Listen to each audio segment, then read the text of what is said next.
Hola, bienvenidos al Museo de Arte Doña Paquita, la primera sede del Museo de Arte de Almería, una institución cultural municipal que se inauguraba el 5 de mayo de 2015.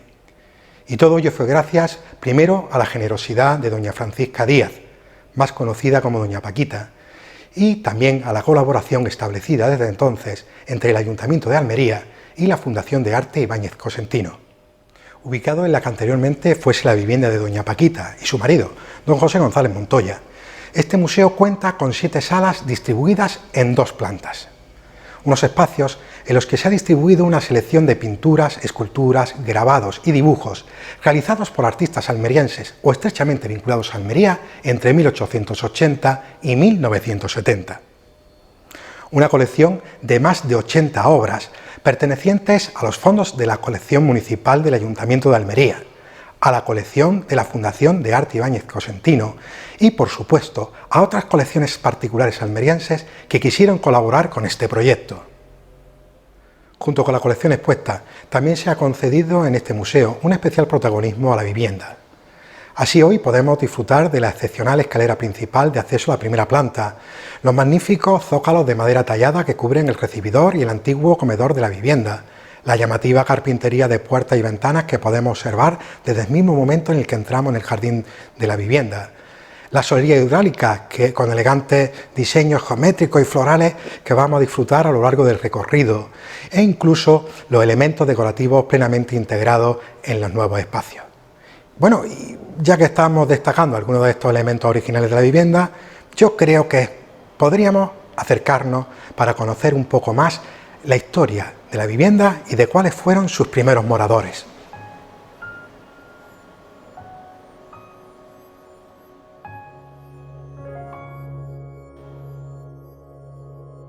Singular ejemplo de la arquitectura burguesa de la Almería de principios del siglo XX, la Casa Montoya o Casa Vasca fue proyectada por el arquitecto almeriense Guillermo Langle. Figura fundamental para entender buena parte del desarrollo urbano y arquitectónico contemporáneo de la ciudad. El promotor del proyecto fue don Antonio González Egea, prohombre de la burguesía almeriense estrechamente vinculado a los negocios uberos que tanta fama dieron a la provincia.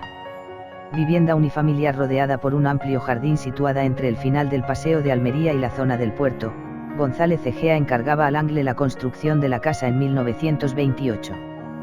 Así se iniciaba la singular historia de este chalet de estética regionalista. Una vivienda con aspecto de caserío norteño caracterizada por su enorme tejado a 2 aguas, el uso de madera en todo su exterior, los porches que protegen los accesos a la vivienda, y el escudo de gran tamaño que luce en su fachada principal. Por diversos motivos, don Antonio González Egea nunca llegó a vivir en esta casa. Una vivienda que fue habitada por primera vez en 1940, una vez acabada la Guerra Civil Española y tras las últimas reformas que en ella se realizaron. Sus primeros y únicos ocupantes fueron don José González Montoya, hijo de González Egea, y su esposa, doña Francisca Díaz Torres, más conocida como doña Paquita. Precisamente sería doña Francisca Díaz quien, en 1987 decidía donar al Ayuntamiento de Almería la vivienda, con el objetivo de que se convirtiese en museo un año después de que ella falleciese. Un museo que desde el 5 de mayo de 2015 lleva el nombre de doña Paquita, como popularmente conociesen los almerienses a esta relevante y generosa mujer reconocida en el año 2010 como hija predilecta de Andalucía. Bueno, ahora que ya sabemos algo más de la historia de la casa y de cómo llegó a convertirse en museo, vamos a continuar con nuestra visita por este espacio. Como habréis podido observar, continuamos en el hall del museo. Y es que en este espacio de recepción de visitantes ya podemos encontrar algunas de las obras de artistas almerienses que se pueden disfrutar en este museo. Los 2 retratos de doña Paquita que se pueden observar en distintos puntos, el retrato de la condesa de Ximena, realizado en 1855 por la artista y noble almeriense doña Fernanda Gabarre Pérez del Pulgar, hasta la escena histórica de la toma y sitio de Almería por Alfonso VII de León, pintada en el último tercio del siglo XIX por el artista malagueño José Moreno Carbonero. Unas obras que comparten interés, por supuesto, con los cuidados relieves de la chimenea que aquí podemos ver, unos relieves de barcos que nos recuerdan precisamente la relación de la navegación con los propietarios de esta casa mediante sus negocios, o el alto reloj de pie que aún se conserva en el espacio original. Como habréis podido observar al entrar al museo, también el hall de recepción es el espacio en el que llevamos a cabo una de las actividades temporales que más éxito están teniendo desde que inauguramos el museo. Una actividad que pusimos en marcha precisamente ya en 2015 y que no es otra que la obra invitada. Ahí tenéis todavía esa actividad, una actividad que nos ha permitido disfrutar a lo largo de todo este tiempo de numerosas obras de relevantes pintores españoles del siglo XIX y XX, pertenecientes a diversas colecciones públicas y privadas, como el caso del retrato del pintor Francisco Posada Moreno, una obra de José María López Mezquita perteneciente a la colección del Museo Ibáñez, que aún hoy podemos disfrutar en el museo. Ha llegado el momento de iniciar nuestro recorrido por las 7 salas en las que se ha distribuido la colección permanente del museo. Una colección distribuida según criterios cronológicos y que nos permitirá hacer un viaje a través del tiempo desde el siglo XIX hasta la década de 1970. Todo ello para tener una visión global de cómo fue el avance y el arranque del arte almeriense. Vamos a pasar a la primera sala, vamos a conocer el arte del siglo XIX.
Nos encontramos en la primera sala del museo, un espacio que antes fue el antiguo comedor de la vivienda, un espacio de reunión diaria en el que la familia comía y compartía los momentos de ocio y relax, y en el que destacan especialmente tanto la llamativa chimenea como el zócalo de madera de motivos florales tallados que aún hoy se conserva.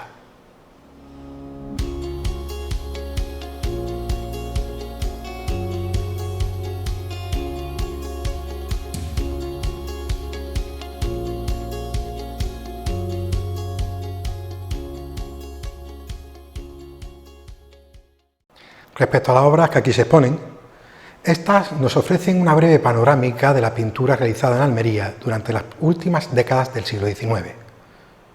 Un momento histórico en el que buena parte de la producción artística almeriense estuvo al servicio de las instituciones públicas, de ahí la relevancia del retrato, aunque también podemos encontrar algunas muestras de pinturas costumbristas realizadas por los artistas locales para ser exhibidas en exposiciones y concursos celebrados en Almería.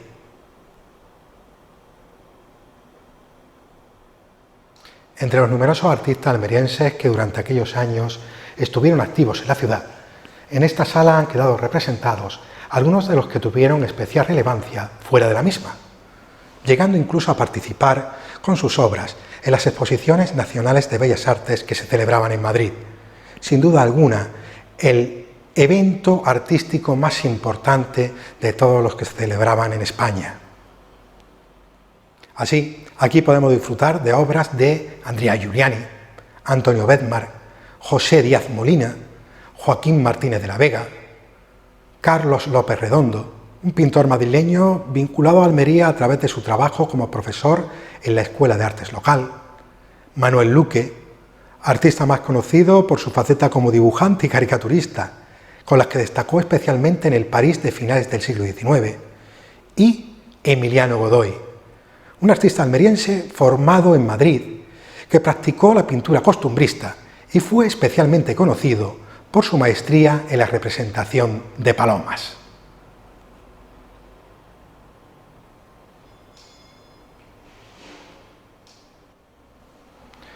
Bueno, llegado a este punto, yo creo que ha llegado el momento de detenernos en algunas de las obras que se exponen.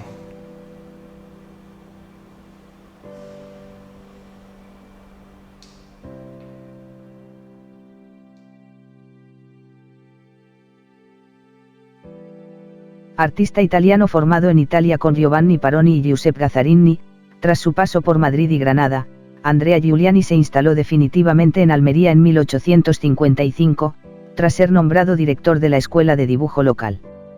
Consumado retratista, tras su llegada a Almería Giuliani continuó desarrollando una intensa labor pictórica en este género, trabajando tanto para instituciones oficiales, como para las principales familias burguesas almerienses.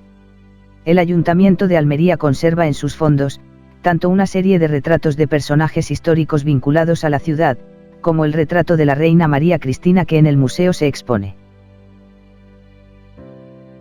Nacido en Almería en 1865, Antonio Bedmar se inició en la pintura junto a Andrea Giuliani. Tras culminar su formación en Madrid, gracias a la pensión concedida por el Ayuntamiento de Almería, en 1891 Bedmar se incorporaba a la Escuela de Artes Almeriense, como profesor de dibujo. Pintor con gran éxito entre la burguesía local, Bedmar expuso en las exposiciones nacionales celebradas en Madrid en 1890, 1892 y 1895. Año este último en el que presentaba la obra de temática costumbrista que aquí se expone, El oso. Artista almeriense formado en la Escuela de Artes de Córdoba y en Madrid, gracias a la pensión que en 1862 le concedía la Diputación cordobesa, Joaquín Martínez de la Vega desarrolló toda su actividad profesional en Málaga, ciudad en la que se afincó en 1868. Allí alternó la docencia con la realización de magníficos retratos y obras de composición que le llevaron a convertirse en uno de los pintores malagueños de moda. En su última etapa vital, marcada por el fallecimiento de su hija y su primera esposa, su pintura sufre una mutación que influirá, tanto en su forma de pintar, como en los temas desarrollados. Formado en el Instituto de Segunda Enseñanza y la Academia de Dibujo de Almería, José Díaz Molina fue discípulo de Vicente Palmaroli en la Academia Española de Bellas Artes en Roma. Tras su regreso a España, entre 1895 y 1929 participó hasta en 11 ocasiones en las Exposiciones Nacionales de Bellas Artes, consiguiendo mención de honor en 1897 y 1906. Aunque instalado en Madrid desde finales del siglo XIX, Díaz Molina siguió vinculado a Almería durante toda su vida, siendo uno de los retratistas favoritos de las familias burguesas almerienses y de las instituciones locales. Muestra de ello es este retrato de Nicolás Salmerón, encargado por el Ayuntamiento de Almería tras la muerte del político y filósofo nacido en la localidad almeriense de Alhama la Seca. Bueno, ya que hemos conocido un poco más del arte del siglo XIX, vamos a continuar con nuestro particular paseo por el arte almeriense. Yo creo que ha llegado el momento de pasar ya a la sala 2, ¿verdad? Veniros conmigo.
La segunda sala de este museo fue anteriormente el salón principal de la vivienda, un espacio familiarmente conocido por los visitantes a la misma como la sala del piano. Imaginaréis que porque estaba presidida precisamente por un gran piano de cola. Como es evidente, el piano no lo conservamos actualmente, pero sí conservamos uno de los elementos originales de esta vivienda, una de las solerías hidráulicas que aún hoy podemos disfrutar. Como continuación del discurso iniciado en la Sala 1, en este segundo espacio se exponen 11 obras de artistas almerienses, cuya obra se mantuvo dentro de los modelos academicistas y realistas de finales del siglo XIX. Una producción en la que poco a poco también vamos a comenzar a vislumbrar algunos atisbos de modernidad, como sucederá en la obra de Segura Ezquerro o en la de Cristóbal González.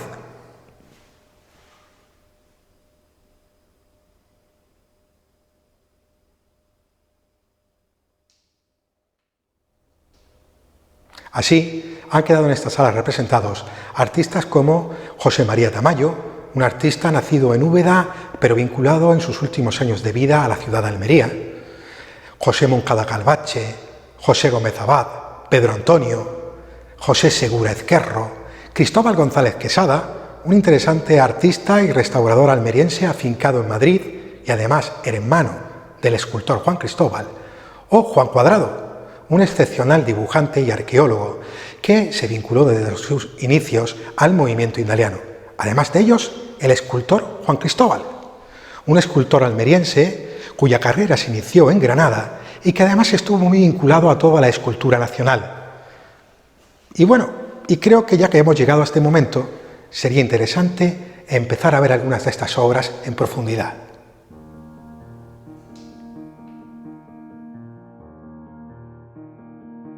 Trasladado junto a su familia a Granada en 1906, Juan Cristóbal se inició como escultor en la ciudad de la Alhambra en el taller de Nicolás Prados y en la Escuela de Artes Granadina.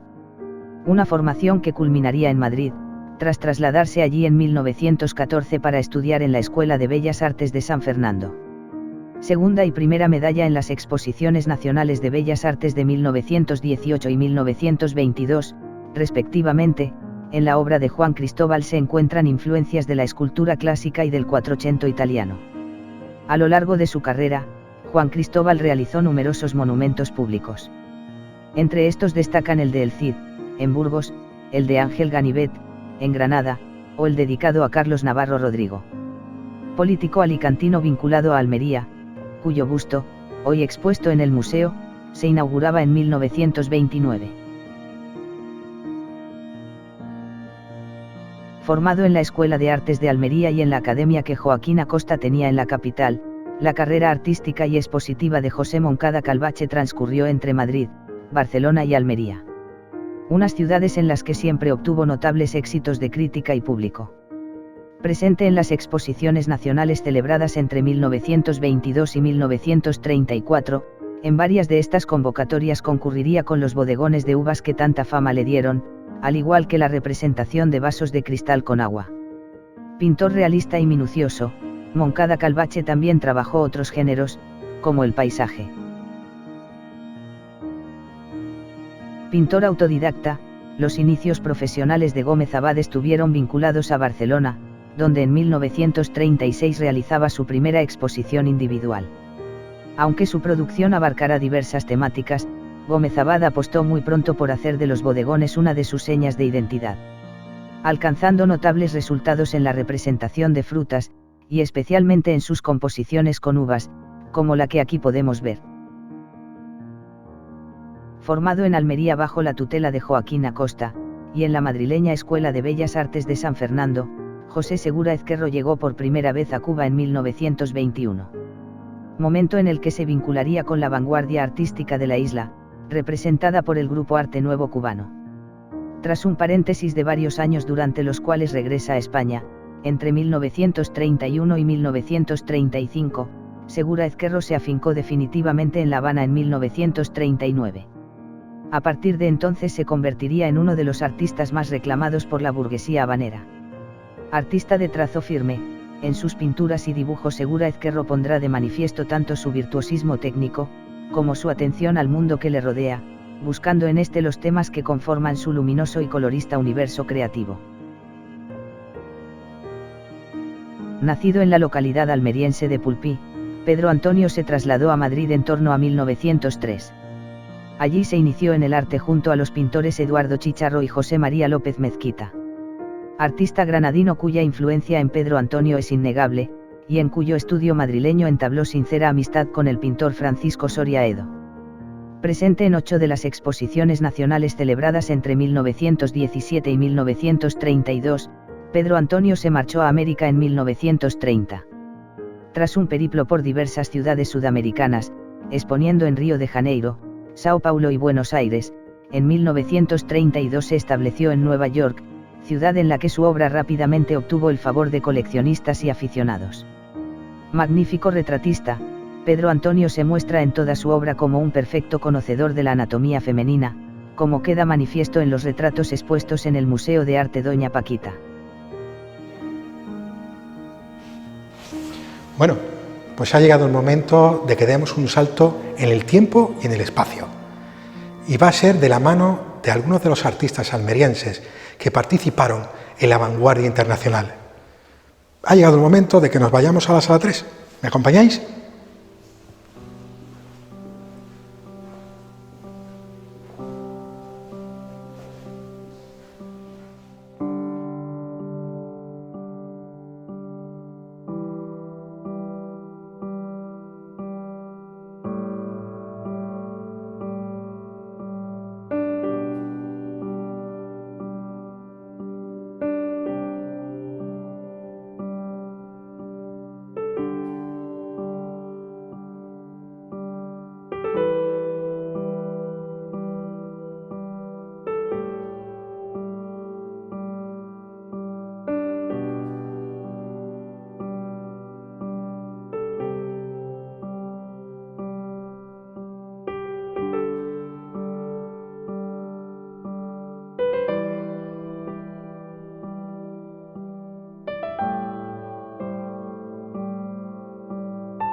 Espacio en el que originalmente se situaban el despacho de don José González Montoya y la sala de espera que le antecedía. La sala 3 del museo se ha consagrado a la obra de dos de los artistas almerienses más internacionales de todos los tiempos. Dos artistas vinculados a la vanguardia, como fueron Federico Castellón, padre del surrealismo americano y uno de los grandes maestros grabadores del siglo XIX, y Ginés Parra, amigo de Picasso y uno de los grandes representantes de la Escuela de París. Dos artistas almerienses vinculados a las vanguardias que en París y Nueva York se desarrollaron a lo largo del siglo XX. Conozcamos un poco mejor a estos dos artistas y sus obras. Emigrante desde los 10 años por África y América, donde inicia su formación artística en la Liga de Estudiantes de Arte de Nueva York, cuando Ginés Parra se instala en 1920 en París, este lleva ya marcadas a fuego sus señas de identidad. Estudiante en la Escuela de Bellas Artes de la capital francesa, Parra formó parte de la Escuela de París. un grupo dentro del cual su personalidad emerge única e inconfundible. Expositor habitual en las principales galerías parisinas de la época, amigo de Julio González y Picasso, la obra de Parra recoge todo el aliento primitivo de las vanguardias históricas. Desde el cubismo, el fauvismo y el expresionismo, hasta una cierta deuda con lo ibérico, lo precolombino, lo africano y lo indígena, y un carácter propio que debe a sus orígenes en el valle almeriense de la Almanzora. A lo largo de toda su carrera, Parra convirtió el paisaje, el bodegón y la figura en los temas preferentes de su particular universo creativo. Unos temas que trasladará al lienzo con una materia abrupta, rica en empastes, y un color zonificado, en ocasiones caprichoso y alejado de la realidad, delimitado por gruesos perfilados en negro. Pintor, escultor, grabador e ilustrador de libros, la carrera profesional de Federico Castellón estuvo siempre vinculada a Nueva York, ciudad norteamericana en la que se instalaba en 1920, junto a sus padres. Iniciado en la práctica del dibujo como respuesta a sus dificultades para comunicarse en inglés, rápidamente Castellón fue consciente de sus aptitudes artísticas, lo que le llevaría a asistir a los talleres organizados por la Liga de Estudiantes de Arte de Nueva York y el Museo de Brooklyn. En 1933, Castellón entraba en contacto con el muralista mexicano Diego Rivera, artista gracias al cual le fue concedida por el Estado español una beca de estudios para viajar a Europa. Almería, Madrid y París fueron las ciudades que visitaría entonces nuestro artista. Precisamente en la capital francesa tendría un primer contacto informal con algunos miembros del grupo surrealista, como Crevel o Dalí. Tras su regreso a Nueva York en 1936, Castellón inicia una exitosa carrera profesional, exponiendo en las más relevantes galerías y museos norteamericanos, y obteniendo numerosos e importantes reconocimientos. Considerado como uno de los padres del surrealismo norteamericano, además de como pintor, Castellón destacó notablemente como grabador. Técnica artística en la que se iniciaba en 1936, y en la que continuó trabajando e investigando con éxito hasta su fallecimiento, en el verano de 1971. Calificado por la crítica norteamericana como uno de los más importantes grabadores del siglo XX, Federico Castellón también desarrolló a lo largo de su vida una intensa labor docente. Sala en la que se destacan especialmente los dos modelos de solería hidráulica original que se conservan en el que fue el espacio del despacho de don José González Montoya y la sala de espera del mismo. Junto a la obra de Parra y Castellón, en este espacio también vamos a poder disfrutar de la obra de otro artista almeriense cuya carrera se desarrolló principalmente fuera de Almería. Es el caso de Eduardo Cruz, un pintor y dibujante también aquí representado. Pues tras haber visto las tres salas en la planta 0, vamos a subir a la planta 1. Vamos a continuar nuestro paseo por este particular encuentro con el arte almeriense. Y lo vamos a hacer además por la que fue la escalera principal de esta vivienda, un ejemplar único y además muy llamativo. Vamos a subir.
Ya veo que ha captado vuestra atención la colección de postales de época que se exponen en la subida de la escalera y en esta primera planta.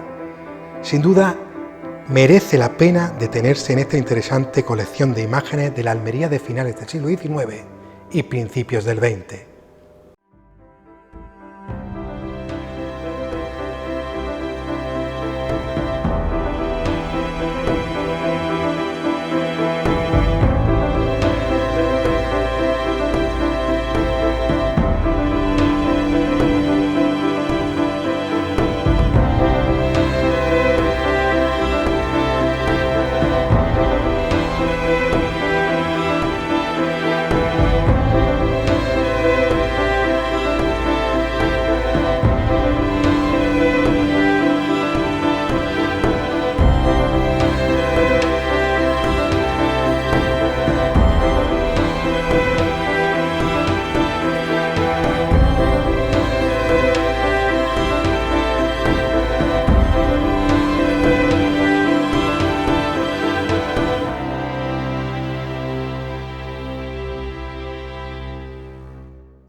Las tres primeras salas de esta planta, las salas número 4, 5 y 6, se dedican en exclusiva al movimiento indaliano. Sin duda, el movimiento pictórico más importante de todo el siglo XX en Almería. Un movimiento que desde la figuración y partiendo de las ideas estéticas de Jesús de Perceval, planteó la renovación de la pintura almeriense con el objetivo de dejar atrás el academicismo imperante en la mayoría de los pintores contemporáneos. Pasemos a la sala 4 y veamos de qué estamos hablando.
Iniciado a mediados de la década de 1940, al grupo original de los pintores indalianos pertenecieron Perceval, Francisco Capuleto, Miguel Rueda, Antonio López Díaz, Francisco Alcaraz, Luis Cañadas y Miguel Cantón Checa. 7 artistas agrupados desde sus inicios bajo el halo protector del mítico Indalo. A ellos hemos dedicado estas 3 primeras salas.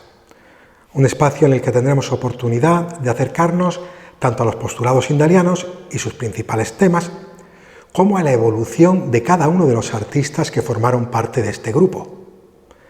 Veamos algo más sobre la historia del movimiento indaliano.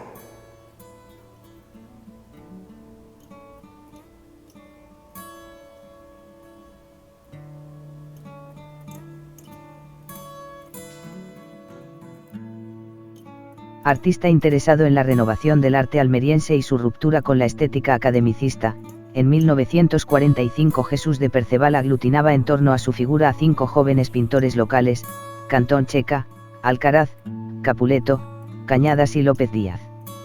Alumnos de la Escuela de Arte local, estos 5 jóvenes artistas se incorporaban entonces, tras la invitación de Perceval, a la tertulia que semanalmente se reunía en la Granja Balear.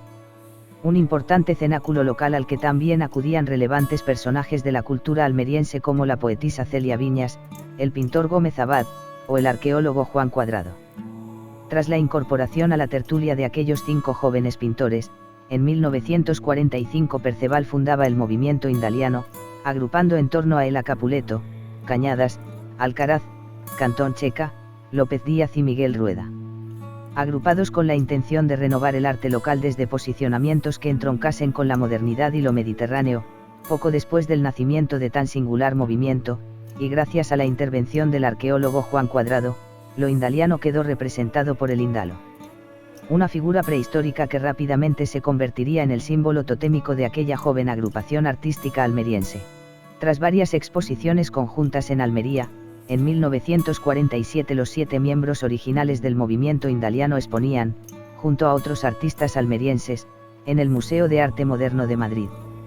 Una muestra con la que consiguieron notable éxito y repercusión mediática, llegando a protagonizar la sección cultural del Nodo. Un año después, y gracias al apoyo del crítico y gurú cultural Eugenio Dors, volvían a exponer en Madrid. En esta ocasión en el 6º Salón de los 11 organizado por la Academia Breve de Crítica de Arte. Entonces las obras de los 7 indalianos se expusieron junto a las de Federico Castellón, Pancho Cosío, Juan Antonio Morales y Joaquín Vaquero. Tras esta segunda exposición madrileña, los indalianos mostraron su obra en otras muchas capitales españolas y participaron, ya en 1951, en la primera Bienal Hispanoamericana celebrada en Madrid. A lo largo de los años 50, y al mismo tiempo que otros artistas almerienses se sumaban a lo indaliano, el grupo original comienza a disgregarse y los distintos componentes del mismo continúan en solitario sus respectivas aventuras pictóricas.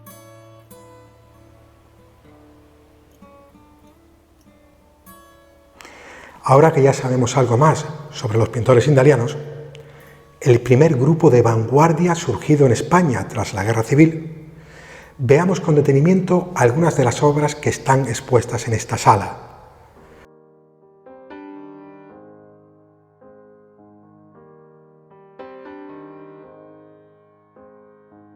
Polifacético artista y controvertido e inquieto intelectual, Jesús de Perceval fue el verdadero motor intelectual y aglutinador del movimiento indaliano. De hecho, para la mayoría de críticos y estudiosos es casi imposible desligar la evolución del movimiento indaliano de la del propio Perceval. Formado inicialmente en la Escuela de Bellas Artes de Almería, Jesús de Perceval continuó su formación en la Escuela Superior de San Fernando, en Madrid. Una formación artística que complementó con viajes de estudios y estancias en otros países europeos. Presente en numerosas muestras nacionales e internacionales, en 1936 exponía el cuadro Ha muerto un hombre en la Exposición Nacional de Bellas Artes. A pesar de sus numerosos éxitos artísticos fuera de nuestra provincia, Perceval siempre estuvo vinculado a Almería. Una ciudad en la que desarrolló una intensa y extensa carrera artística como pintor, escultor, constructor de retablos, diseñador, imaginero, orfebre, alfarero o fotógrafo. Facetas a las que habríamos de sumar su labor como agitador cultural.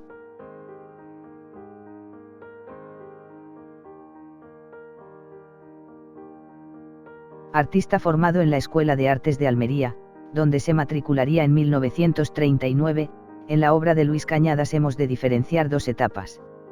La primera de estas etapas coincidirá con sus años en Almería. La segunda se iniciaría en 1963, tras su traslado definitivo a Madrid. Evolución progresiva y consecuente con la propia biografía del pintor, si durante la primera etapa vemos cómo su obra pasará del monocromatismo inicial a la luminosidad de sus paisajes y vistas urbanas almerienses, en las imágenes creadas durante su etapa madrileña quedará reflejado, tanto el ambiente asfixiante de la gran urbe, como la soledad de sus habitantes. Personajes anónimos y sin rostro, que se mimetizan con el entorno en el que viven. Buen ejemplo de la producción pictórica de Cañadas durante su primera etapa es este paisaje urbano de Almería que se expone en el museo. Cuánta luz, ¿verdad? Bueno, pues vamos a seguir viendo luz, temas y más obras indalianas. Vamos a pasar a la sala número 5, una sala que seguramente va a llamar nuevamente nuestra atención. Acompañadme.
Veo que os ha llamado bastante la atención la solería hidráulica de esta sala. La verdad es que eligieron un modelo muy llamativo y muy colorido para el que fue el dormitorio principal de la vivienda de doña Paquita y don José González Montoya. Volviendo un poco a lo que hay en las paredes, a lo que es la colección del museo, seguimos con los pintores indalianos, los pintores que hicieron historia en Almería, especialmente con una pintura en la que buscaron algunos elementos esenciales para la misma, como fueron algunos paisajes almerienses, muchos de ellos nunca antes tratados desde la pintura, como fue el barrio de la Chanca o el desierto de Tabernas, y también algo muy característico en todas las obras de los pintores indalianos, la luz mediterránea. Unos elementos comunes que podemos ver en buena parte de las obras expuestas en esta sala número 5. Un espacio donde también vamos a tener oportunidad de descubrir que algunos de estos artistas indalianos practicaron la escultura, como fue el caso de López Díaz, o que la carrera de buena parte de los artistas indalianos también estuvo vinculada a otras ciudades, como fue el caso de Alcaraz, quien durante años estuvo vinculado a París, o Capuleto, quien en sus primeros años se vinculó a la Escuela de Madrid. Detengámonos en algunas de las obras expuestas en esta sala.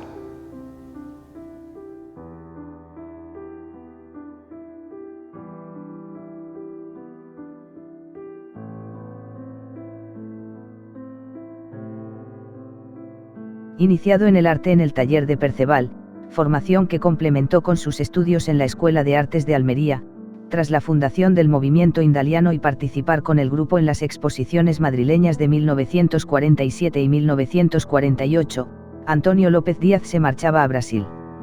Allí trabajaría, principalmente como escultor, durante 12 años seguidos. Un tiempo al que habría que sumar el que posteriormente pasó durante sus numerosas estancias temporales en el país sudamericano.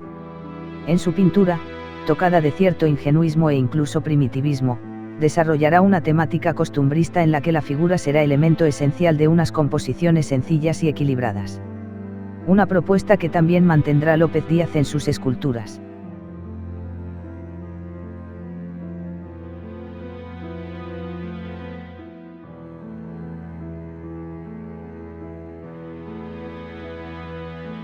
Formado en la Escuela de Artes de Almería, al margen de su participación en exposiciones y certámenes nacionales e internacionales, la carrera artística de Miguel Cantón Checa siempre estuvo vinculada a Almería.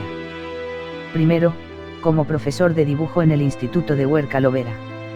Una etapa durante la cual compaginó las clases con sus estudios en la Escuela de Bellas Artes de Valencia. Después, como catedrático en el Instituto Huercalense, donde se jubilaría en 1974. Por último, desde 1982, al frente de la Galería Argar ubicada en Almería. Por encima de cualquier otra temática, la producción pictórica de Cantón Checa se identifica con el paisaje almeriense, y especialmente con la imagen del barrio de la Chanca. Un tema en el que se ejercitará a través de una pintura donde la materia, en ocasiones aplicada con espátula, adquiere una notable importancia. Formado en las Escuelas Superiores de Bellas Artes de San Fernando, en Madrid, y San Carlos de Valencia, Miguel Rueda se vinculó al movimiento indaliano desde sus primeras manifestaciones. A lo largo de toda su carrera, Rueda alternó el ejercicio de la pintura con la enseñanza del dibujo en distintos centros de Almería y Murcia, llegando a ser catedrático del Instituto de Enseñanza Media Femenino de Almería. A través de su obra, costumbrista, luminosa y alejada de todo artificio o elemento anecdótico, Miguel Rueda nos muestra lo cotidiano desde la óptica de aquel que ve el mundo con serenidad y sencillez. Formado en la Escuela de Artes de Almería, Francisco Capulino, más conocido como Capuleto, fue uno de los 7 fundadores del movimiento indaliano. Un grupo con el que expuso en numerosas ocasiones, y al que se mantuvo cercano hasta 1948. Momento en el que, tras exponer en el Sexto Salón de los 11, se afincó en Madrid. Desde entonces, apadrinado por Eugenio Dors, se convirtió en una de las jóvenes promesas artísticas del Madrid de los años 40 y 50, destacándose su participación en los salones organizados anualmente por Dors, y en convocatorias internacionales como la Primera Bienal Hispanoamericana, la Primera Bienal de Alejandría, o la Cuarta Bienal del Museo de Arte Moderno de São Paulo. Considerado desde el principio como el valor más firme del grupo indaliano, tras residir entre 1958 y 1964 en Bogotá y Caracas, Capuleto regresaba a Almería en 1965, retomando entonces con fuerza y aires renovados su pasión por la pintura. Bueno, ha llegado el momento de que avancemos en el tiempo para conocer cómo fue evolucionando la pintura de algunos de estos pintores almerienses y, por supuesto, indalianos. Pasemos a la sala número 6.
Llegamos ya a la última sala dedicada en este museo, a los orígenes e historia del movimiento indaliano. Aunque más bien deberíamos decir que en esta sala 6, de lo que se trata es de mostrar cómo los artistas que desde el principio se vincularon a lo indaliano, poco a poco fueron evolucionando al margen del propio grupo, aun a pesar de mantener buena parte del espíritu que originalmente los reunió. Por eso en esta sala se exponen obras de Perceval, Capuleto, Cantoncheca, Alcaraz y Cañadas, realizadas a partir de los años 70 del siglo pasado. Fijémonos en algunas de estas obras. Formado en la Escuela de Artes de Almería y cofundador del movimiento indaliano, la carrera artística de Francisco Alcaraz ha estado especialmente vinculada a Almería, Madrid y París. Ciudad esta en la que residió entre 1950 y 1963. Cada una de estas ciudades ha marcado el desarrollo de la producción pictórica de Alcaraz. Así, si durante su primera etapa en Almería y Madrid vemos a un pintor conectado con los postulados indalianos, cuyos temas se centran en Almería, su paisaje y sus gentes, y cuya obra se nos presenta un tanto ingenua, tras su paso por París la pintura de Alcaraz se imbuye de las teorías impresionistas, convirtiéndose entonces la ciudad del Sena y sus paisajes en sus temas predilectos. Al margen de su carrera pictórica, desde 1948 Alcaraz ha desarrollado una intensa actividad profesional como restaurador, vinculado a los principales organismos oficiales españoles y franceses.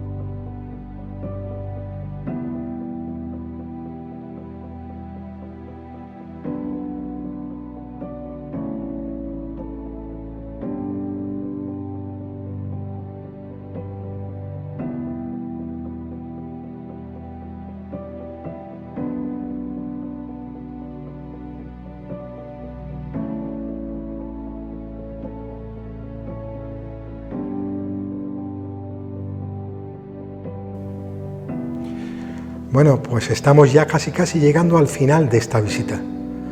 Vamos a pasar a la sala número 7 para continuar este recorrido. Allí nos vemos.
Antiguo espacio ocupado por el baño de la vivienda y uno de los 3 dormitorios con los que contaba la casa, al margen del hotel servicio.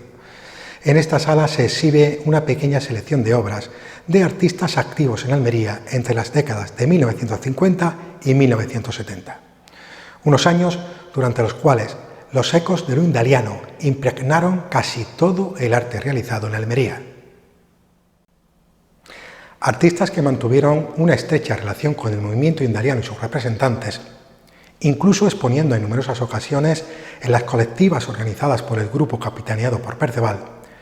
Aquí se exponen pinturas, dibujos y esculturas de Pituco, Miguel Martínez, Vicente Ferrer, Carmen Pinteño, Dionisio Godoy, Bartolomé Marín, Diego Domínguez, Paquita Soriano, Miguel Salmerón Pellón, José Leal y Julio Visconti.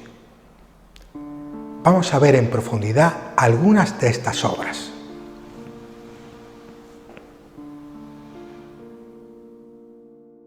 Formada en la Escuela de Artes de Almería, donde fue alumna de Luis Cañadas, Carmen Pinteño se incorporó a la tertulia indaliana de la mano de la poetisa Celia Viñas. En sentido literal, Carmen Pinteño no formó parte del grupo indaliano. Hecho que no evitaría que expusiese junto a ellos en numerosas ocasiones, o que mantuviese con todos los pintores indalianos una excelente relación de amistad. Es por ello que, aunque en su primera obra se presiente la huella de lo indaliano en su forma de trasladar al lienzo la luz y el paisaje almeriense, la de Carmen Pinteño fue desde sus inicios una figura independiente. Pintora que ha concedido a lo largo de toda su carrera una importancia fundamental a la figura humana, destacando su presencia con rotundidad escultórica. En sus cuadros refleja su mundo cotidiano, los paisajes, los personajes y la realidad que le rodean. Vinculado al movimiento indaliano desde sus primeros años, Miguel Martínez cursó estudios en la Escuela de Artes de Almería entre 1930 y 1935. Finalizada la Guerra Civil Española, a partir de 1939, Martínez comenzó a trabajar en Renfe. Una labor profesional que compaginó con la pintura, manifestación artística en la que se inició de forma autodidacta. Presente en las exposiciones indalianas desde 1950, Miguel Martínez expuso junto a los indalianos en la primera Bienal Hispanoamericana de Arte, celebrada en Madrid en 1951. Si bien a lo largo de su dilatada carrera trabajó tanto la figura como el paisaje, es en este último género donde Miguel Martínez destacó especialmente. Tanto las vistas del barrio almeriense de La Chanca, como las del desierto de Tabernas serán dos de las temáticas más recurrentes en la obra de Martínez. Un pintor almeriense cuyos paisajes, luminosos y de acusados contrastes, le granjearon el favor del público.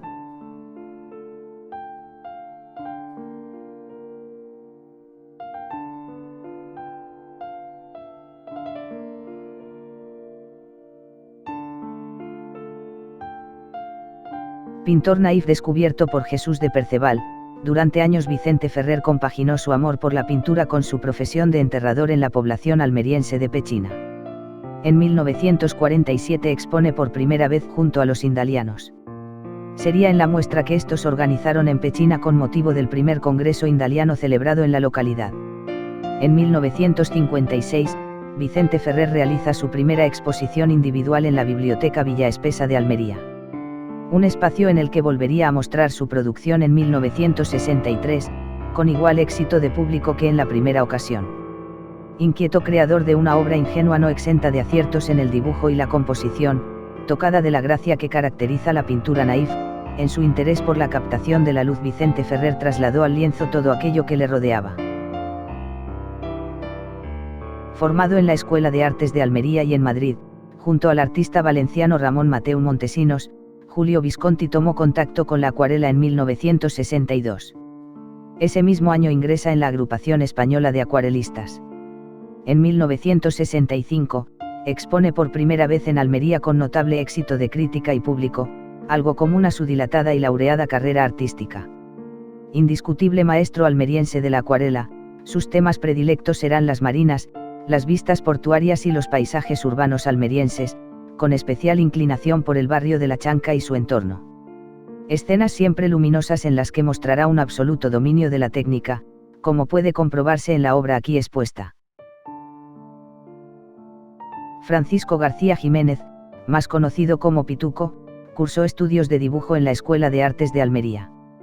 Una formación que complementó con su paso por el taller de Jesús de Perceval.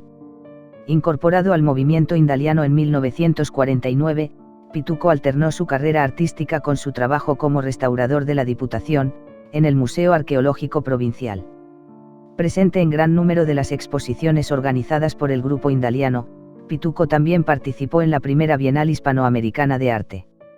Una importante muestra celebrada en Madrid, en 1951, en la que, junto a los primeros indalianos y Pituco, también expusieron Miguel Martínez y Paquita Soriano.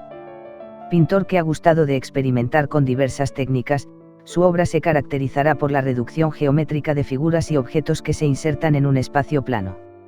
Sus temas girarán en torno a la figura, el paisaje y los bodegones. Bueno, pues con la obra de Pituco hemos llegado al final de nuestro paseo por el Museo de Arte Doña Paquita. Una visita que espero que haya servido para que todos conozcamos un poco mejor la historia del arte almeriense, incluso a algunos de sus artistas, y sobre todo, que hayamos disfrutado muchísimo. Solo me queda despedirme, daros las gracias y deciros que hasta la próxima.